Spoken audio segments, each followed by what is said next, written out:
What if you gained the whole world but lost your soul in the process? Is it worth it? Mark 8:36-38 directly speaks about this.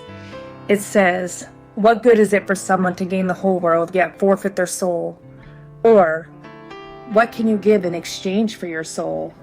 If anyone is ashamed of me and my words in this adulterous and sinful generation, then the Son of Man will be ashamed of them when it comes to his Father's glory and holy angels." In today's world, in this society, we see these people up and coming and getting famous. And what do you read in the tabloids? So-and-so's in rehab again.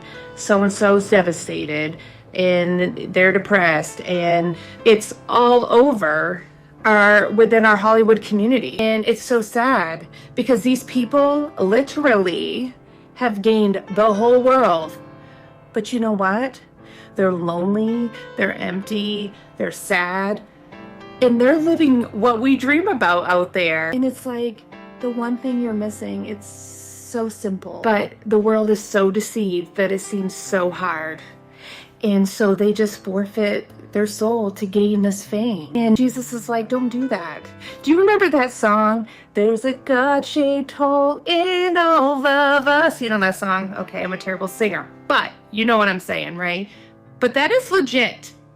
Think about your heart and then think of this outline of the cartoon, when the coyote would run through a wall and it would show the outside of his silhouette. Right. That's exactly what we have going on within us. And so the only unforgivable sin in the Bible, and I know that the human heart is dark, and if you can imagine it, it's probably happening somewhere, and that's super twisted. But the Bible states that no one is too far from God's reach. I don't know exactly where it says that. Get back to me, I'll let you know. But the only unforgivable sin really is denying Jesus and not accepting him. And that is so hard for us to wrap our heads around because we live in this heartache. We live within a world with all this sin, right? And it's like, God, really? That's the only unforgivable sin? But yes. And that just all goes back to his heart and his mind or thoughts are not ours. We get saved and we pursue that, but we'll never fully understand any of this, I don't believe, until we see our Creator face to face. So let me ask you, are you forfeiting your soul to gain the world?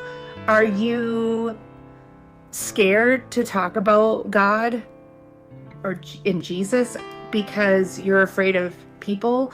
I struggle with that. I struggle with that hard. And I just had to make a decision. So this is me making a decision. And I hope you come alongside me and think about making the same decision. And reach out to me. If you have any questions, reach out to me. Like I said, I love talking to you guys. Have a great day.